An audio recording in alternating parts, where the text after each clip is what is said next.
Hello bachcho, let's see this question. The question says, the reaction which involves dichlorocarbene as an electrophile is.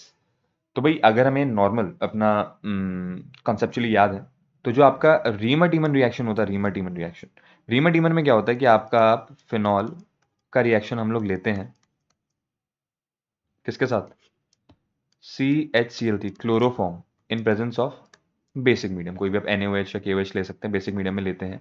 तो यहाँ पर क्या होता है कि वाइल रिएक्ट करने के टाइम पे आपका HCl निकल जाता है, क्योंकि बेसिक मीडियम है तो यहाँ पे सबसे पहले HCl निकल जाता है, और जो मेरे पास बचता है क्लोरोफॉर्म में से, अगर आप HCl को निकाल दोगे तो जो मेरे पास बचता है CCl2 डाइक्लोरोकार्बीन।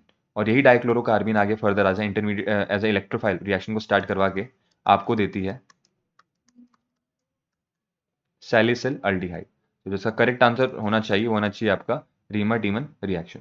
अगर आप फिटिक देखते हैं, भाई फिटिक क्या है, फिटिक तो आपका एक तरह का एराइल हैलाइड होता है।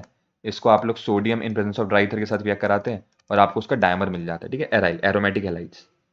ये भी नहीं होता यहाँ पे आपका क्या कहते हैं, डाइक्लोरोकार्बन का कुछ यूज ही नहीं है। फिडेलग्राफ एसाइलेशन, भाई एसाइलेशन में क्या रहता है, एसाइलेशन में आपके पास एक एरोमेटिक कंपाउंड होता है जो ऑप्टिक रिंग एक्टिवेटेड रिंग होती है, उसको आप लोग एसिटाइल ग्रुप के साथ अटैच करते हो। यहाँ पे मीडियम हम लोग लेते हैं AlCl3 का, तो यहाँ भी डाइक्लोरोकार्बन का कोई रिएक्शन इन्वॉल्व नहीं होता। और रही बात कोलबे, सर जैसे रीमर टीमर में हमें सैलिसिल एल्डिहाइड मिल रहा है, कोलबे में मिलता है सैलिसाइक्लिक एसिड। और फर्क ये है कि वहां पे जो मेरे रिएजेंट्स होते हैं वो होता है मेरा CO2 NaOH, वहां पे आपकी कार्बन डाइऑक्साइड होती है। तो यहाँ भी आपका क्लोरीन का कोई रोल नहीं, तो यहाँ भी आपका कार्बन मिलने का कोई चांस नहीं।